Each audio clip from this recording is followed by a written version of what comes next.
Vitória da Conquista chega a 200 mortes por coronavírus. Semana Nacional do Doador. Hemoba incentiva a doação de sangue. Contratação temporária para final de ano deve ser menor que anos anteriores, aponta a Confederação Nacional do Comércio.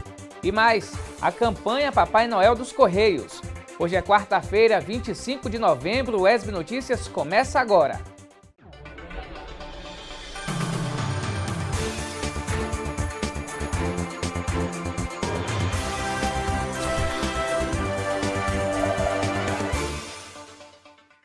Olá, tudo bem? Seja bem-vindo ao ESB Notícias, informação, formação e conhecimento.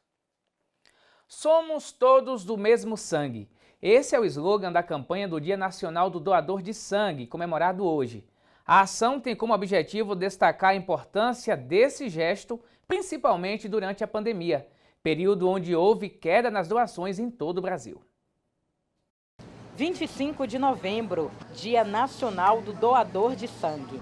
Para comemorar a data, hemocentros de todo o país realizam a campanha Somos Todos do Mesmo Sangue.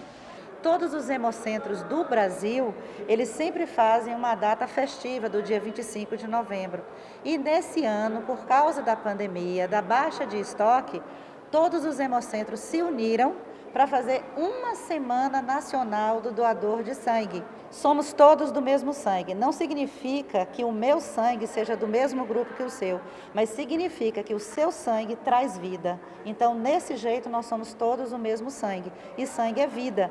Ao doar sangue, você está doando vida. Uma doação de sangue pode até salvar a vida de 3 até mesmo 5 pessoas, se seu sangue for fracionado para crianças. Então, não perca essa oportunidade de fazer bem a quem você nem conhece. A satisfação da doação de sangue é algo que ninguém tira de você. Por causa da pandemia, o Hemoba de Vitória da Conquista, assim como os hemocentros do país, tiveram os estoques reduzidos. Campanhas como essa são muito importantes. Desde o mês de março, os estoques caíram no Brasil inteiro. Houve uma queda de mais de 50% da média de captação de sangue no nosso estoque aqui em Vitória da Conquista. E, frequentemente, eu tenho ido às redes sociais, TV, a rádios, solicitando a população de Conquista. E foi muito gratificante a todos vocês que compareceram, porque o nosso índice de doadores de sangue de primeira vez que vieram doar sangue, cresceu muito. E alguns que doaram sangue no início da pandemia retornaram com regularidade para repetir sua doação de sangue. Quem atendeu ao pedido do Hemoba foi a estudante Cirleide Amorim, que foi doar a pedido de uma amiga. Uma amiga da faculdade me pediu para que eu viesse doar para um amigo dela que tinha sofrido um acidente. Aí foi quando hoje de manhã eu acordei e falei, não, vou doar o sangue para ele, E quero continuar doando a partir de agora, porque muitas pessoas precisam, E o nosso sangue pode salvar muitas vidas. Segundo a responsável técnica do Hemoba de Vitória da Conquista, é preciso agendar para fazer a doação na unidade. Telefone para fazer o seu agendamento para evitar aglomeração de pessoas no nosso setor. O agendamento é feito pelo telefone 3229-2445, é o principal, e o 2434, horário de atendimento no Hemoba, de 7h30 às 11h30 da manhã e de 1h30 da tarde até as 3h30 da tarde, de segunda a sexta-feira. Então, telefone, faça o seu agendamento, venha mais confortável, alimentado, direitinho, certo? Evite comparecer de moto ou de bicicleta, que será bem atendido. Quer ser um doador de sangue? Fique atento às orientações. Nossa alegria, a partir dos 16 anos de idade, você pode se tornar um doador, comparecendo junto com seu familiar responsável legal, até a idade de 18 anos. Dos 18 aos 70 anos de idade incompletos, você pode continuar fazendo a sua doação de sangue. A primeira doação de sangue pode ser feita até os 65 anos de idade. Durante toda a semana, as 24 unidades do Hemoba, na capital e no interior, vão realizar a coleta e uma série de atividades para mobilizar e homenagear os doadores por esse ato tão importante, esse ato de amor que é salvar vidas por meio da doação de sangue. Quem não é doador, por gentileza, por favor, venham doar. É um gesto muito carinhoso e vem do coração. Quem gosta, eu sempre dou, então quem puder, venha doar. É muito bom. Seja também um doador. Doar sangue é um ato de amor ao próximo. Parabéns a todos os doadores. E a temporada de contratações para as festas de fim de ano já começou, mas em um ano totalmente atípico, marcado pela pandemia da Covid-19, as vagas temporárias serão menores que nos anos anteriores. A pandemia do novo coronavírus tem provocado mudanças em todos os setores da economia. De acordo com a Confederação Nacional do Comércio, Bens, Serviços e Turismo, este ano a oferta de vagas temporárias para o período das festas de final de ano e Natal serão menores que nos anos anteriores. Nós não garantimos acontecer o que foi o ano passado, mas vamos contratar 2 para esse ano agora. De acordo com o desempenho dessas pessoas, pode ter a possibilidade de continuar na empresa. Segundo as estimativas da Confederação Nacional do Comércio, serão contratados 70,7 mil trabalhadores temporários para atender ao aumento sazonal das vendas, o que representa um número de 19,7% menor do que o registrado no mesmo período em 2019, que foi de 88 mil. O Natal é a principal data comemorativa do varejo e deve alcançar 37,5 milhões nas vendas este ano.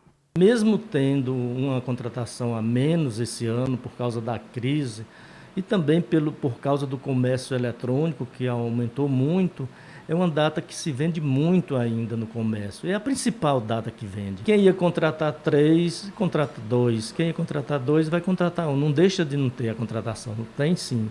Este ano, a contratação temporária no comércio de Vitória da Conquista vai passar por redução de 20%. Os lojistas estão sentindo inseguros diante das incertezas nas vendas por conta da pandemia do novo coronavírus. As lojas de roupas, calçados e tecidos, que normalmente respondem pela maior parte dos empregos temporários, irão diminuir as contratações por conta da crise provocada pela pandemia do novo coronavírus. Devido à pandemia, nossa loja optou por não trabalhar com serviço temporário neste ano. Também a demanda de movimento no centro está um pouco menor. Enquanto ao volume financeiro não, mas o volume de pessoas dentro da loja sim. O varejo ainda sente os efeitos das vendas em meio à pandemia. A expectativa para este ano é que a taxa de contratação dos temporários após as festas de final de ano seja a menor dos últimos anos, por conta da incerteza da economia e do consumo nos meses seguintes. Nós pretendemos contratar 2 pessoas provisoriamente no mês de dezembro. De acordo com o desempenho dessas pessoas, pode ter a possibilidade de continuar na empresa. É uma tradição contratar e muitos desses temporários, dependendo do desempenho, com a empresa, eles acabam ficando na empresa. E foram prorrogadas até sexta-feira, 27 de novembro, as inscrições para a Universidade para Todos. De acordo com o cronograma, o resultado dos selecionados será divulgado no dia 1º de dezembro. O período de matrícula será de 3 a 7 de dezembro e as aulas iniciam no dia 8 de dezembro. As inscrições são gratuitas e podem ser feitas no portal da Educação, www.educacau.ba.gov.br/Universidade para Todos. Agora o tempo, céu nublado com possibilidade de chuva. Veja na previsão do tempo para Vitória da Conquista e região.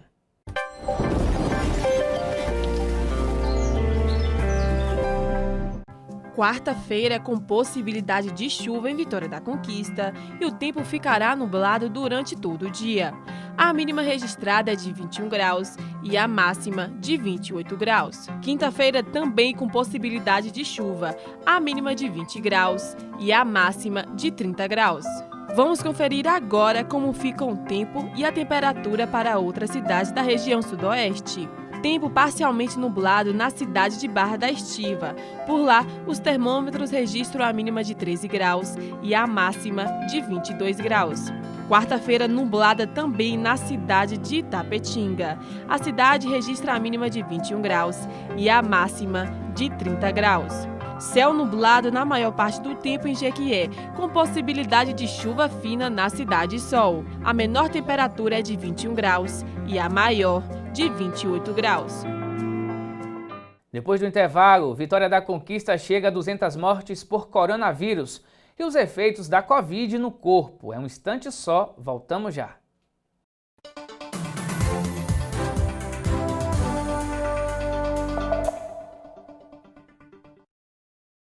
Você sabe o que pode cobrar do seu prefeito? Se você tivesse uma empresa, quais as competências que o administrador dela deveria ter? A pessoa certa no lugar certo é o que traz eficácia para as organizações. Este ano, teremos eleições municipais e você poderá escolher o administrador da sua cidade. Antes de escolher o candidato que melhor te representa, você precisa saber o que faz um prefeito e o que ele pode fazer para o seu município. Vamos lá? Como já falamos, o prefeito é nada menos que o administrador da cidade. Ele faz a gestão dos recursos públicos do município e é o responsável por manter a limpeza, o transporte urbano, os serviços de saúde, a guarda municipal e a educação infantil e fundamental. Além disso, é importante que o prefeito tenha habilidade para fazer acordos e projetos junto aos governos federal, estadual, além de outras prefeituras e com o setor privado. Esses acordos podem trazer inúmeros benefícios para a cidade. É importante lembrar também que o prefeito é quem monta a sua equipe de secretários, que são os responsáveis por cuidar diretamente das áreas saúde, educação, segurança. E juntamente com esta equipe, o prefeito coloca em prática as políticas públicas que foram definidas para o governo. Eleições 2020. E aí? Quem te representa?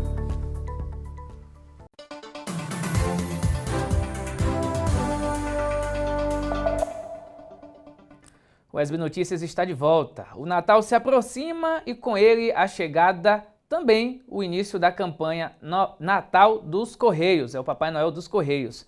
Em função da pandemia, a estatal promoveu adaptações para assegurar a realização da campanha com segurança. Fim de ano lembra Natal. Natal lembra solidariedade. Solidariedade rima com campanha. E diversas instituições em Vitória da Conquista já se preparam para as campanhas de Natal. E este ano será diferente. Por conta da pandemia do novo coronavírus, a campanha Natal Solidário dos Correios, por exemplo, teve de ser readaptada. Vivaldo vai ser Papai Noel da campanha pelo 4º ano seguido. Ele informa que o recebimento das cartinhas este ano deve ser no formato online. Nós temos disponibilizado o blog Noel, blognoel.correios.com.br. O padrinho acessa esse blog e lá tem um link Adote Aqui. Aí no Adote Aqui, aí o padrinho vai clicar, vai aparecer a lista de estado, Ele vai clicar Bahia, clica Vitória da Conquista, aí irá aparecer todas as cartinhas das crianças de Vitória da Conquista. E quem quer participar da campanha adotando uma cartinha também precisa ficar atento às orientações. A criancinha vai fazer ali no seu pensamento lúdico, no seu universo do Papai Noel, vai escrever a cartinha bonitinha para o Papai Noel, como faz todos nos anos anteriores.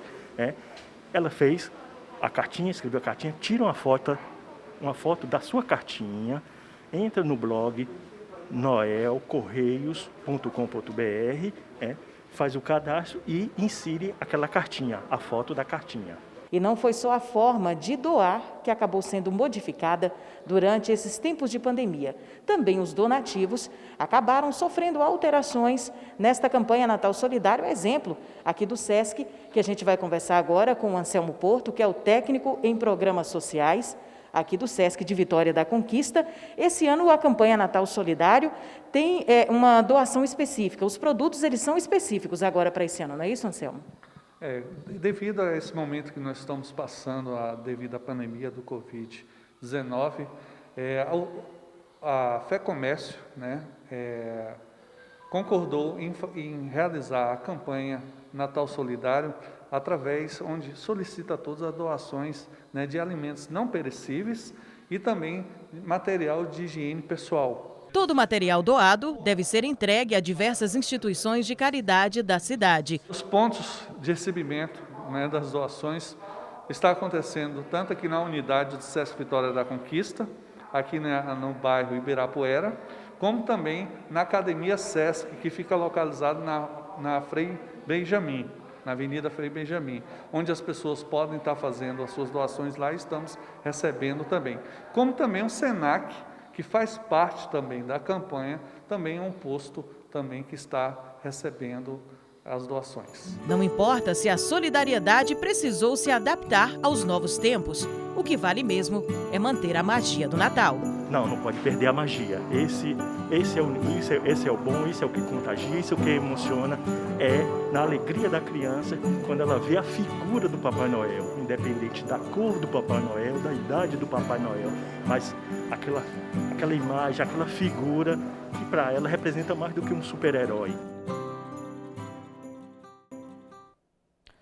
Vitória da Conquista chegou à triste marca dos 200 óbitos por coronavírus.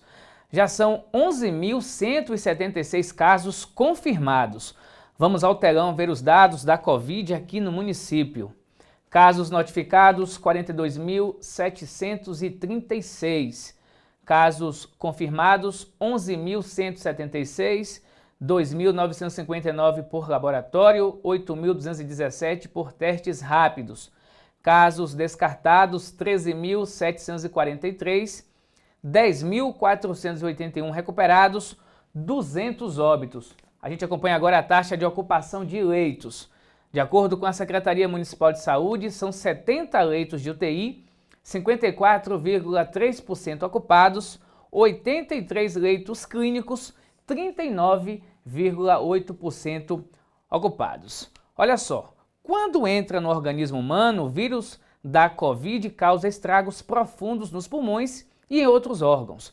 Na reportagem colaborativa da FAPESB, o que se tem aprendido com a pandemia enquanto a doença avança.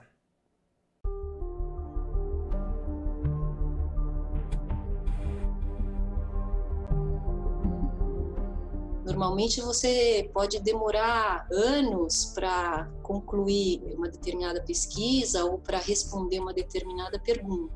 E agora a gente sente a necessidade de trazer informações rápidas para que elas possam ter um impacto agora, além da gente entender mais a médio prazo o mecanismo dessa doença.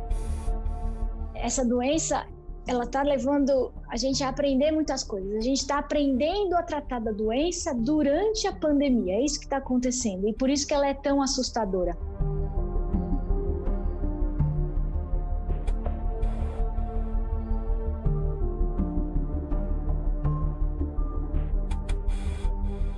Em relação aos danos que a Covid-19 causa no organismo, a gente sabe que o órgão-alvo são os pulmões. A doença é uma doença pulmonar, ou pelo menos primariamente pulmonar. Os pulmões são a porta de entrada do vírus, né, as vias respiratórias. E essa doença, na grande maioria dos casos, ela é realmente uma doença leve, mas uma porcentagem pequena dos casos, que pode variar aí em torno de uns 5% dos pacientes, a doença pulmonar ela pode ser muito grave.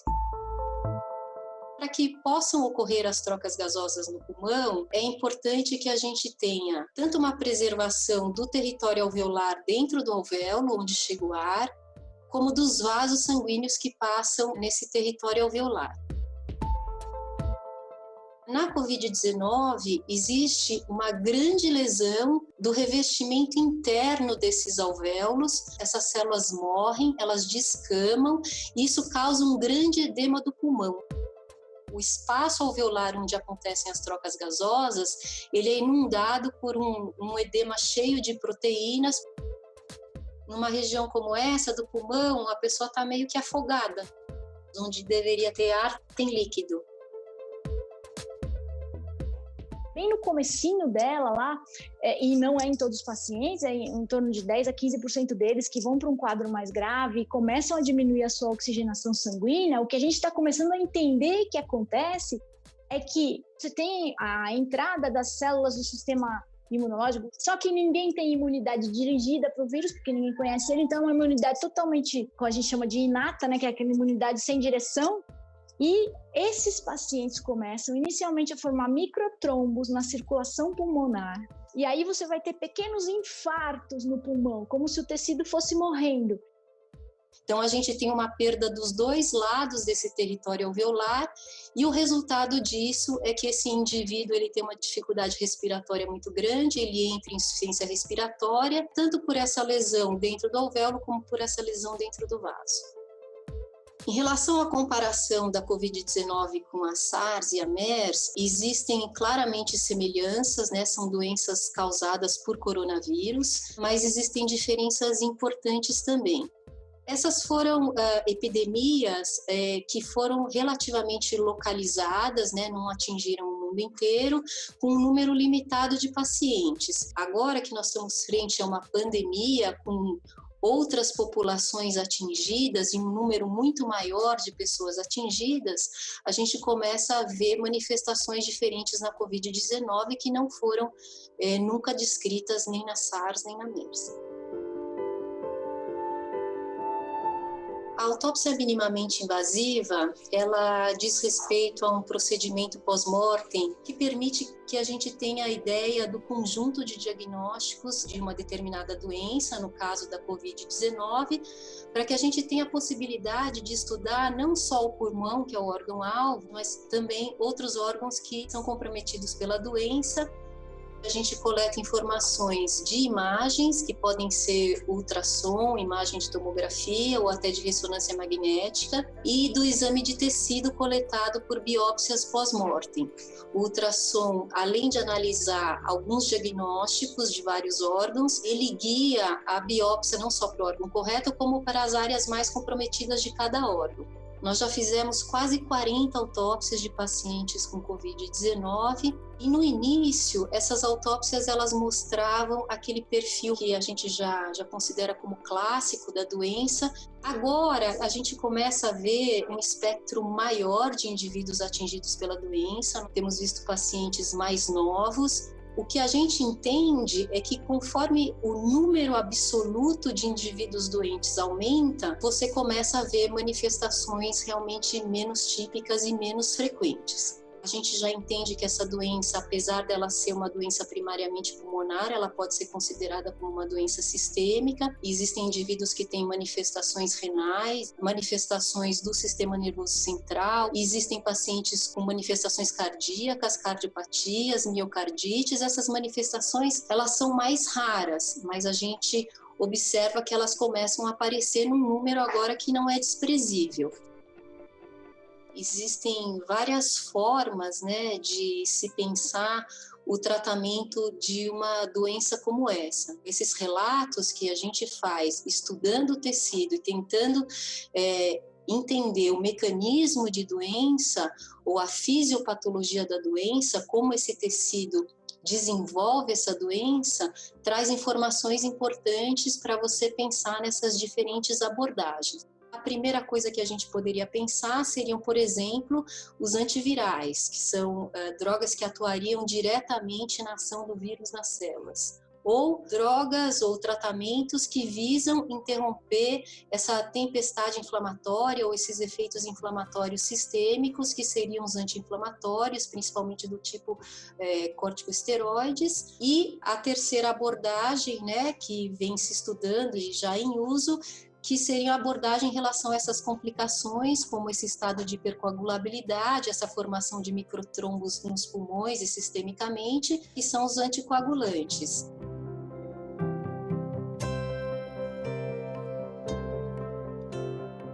A doença é muito complexa, cada vez a gente aprende mais sobre elas, mas um dos tratamentos que a gente julga importante e que vem estudando é a anticoagulação precoce, no momento em que se inicia essa falta de oxigenação sanguínea. Não é qualquer anticoagulante, é um derivado da heparina. A gente começou com isso no finalzinho de março, quando eu observei uma primeira paciente que tinha essa insuficiência respiratória de rápida instalação, com uma complacência pulmonar normal, o pulmãozinho dela enchia fácil, mas ela tinha uma baita hipoxemia. Eu falei, nossa, isso parece uma trombose, porque a gente vê isso em embolia pulmonar, tromboembolismo pulmonar, mas ela não tinha um quadro desse. E aí, na hora, a gente ligou a heparina, o pessoal da UTI do Sírio me ajudou, a gente fez, e ela melhorou rápido, ela melhorou em 12 horas. Com essas evidências, aí a gente foi procurar o pessoal da patologia do HC, a doutora Marisa Donikoff, o doutor Paulo, e aí saiu o nosso primeiro paper, dizendo da formação dos microcoágulos. Realmente tinha lá, nos pacientes das autópsias que eles tinham feito, bastante ocorrência disso, e depois os colegas da Itália também trouxeram coisas, depois os colegas da China, do Japão, foram juntando esses dados que batiam com a história.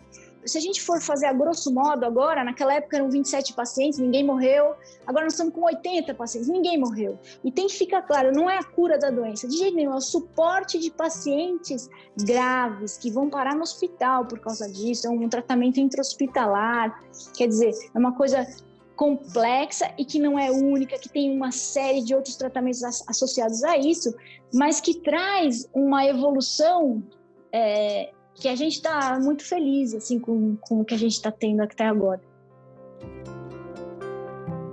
A gente tem se dedicado de uma forma absolutamente integral, né? A nossa equipe trabalha 12 horas por dia. Não só a gente não pode parar de trabalhar, como a gente tem trabalhado de uma forma mais intensa do que o normal, justamente para trazer as informações que possam ter um impacto nesse momento. Por outro lado, a situação é muito grave, o número de mortes aumentando bastante, né? E a gente vê também respostas diferentes da sociedade, né? Pessoas que valorizam isso enormemente e pessoas que se comportam como se nada tivesse acontecido, né? Então são situações paradoxais e sentimentos paradoxais também todo dia, né?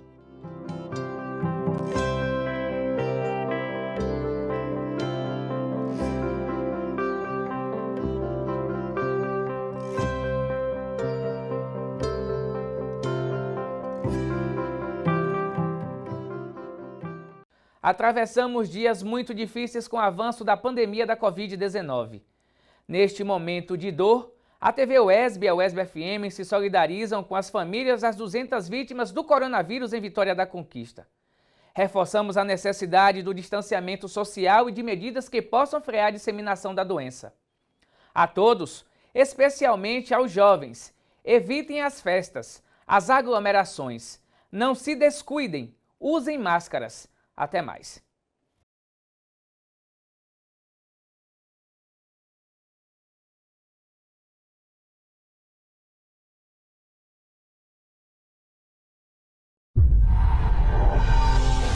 A partir de agora, acompanhe a programação da TVE. É sua, é da Bahia.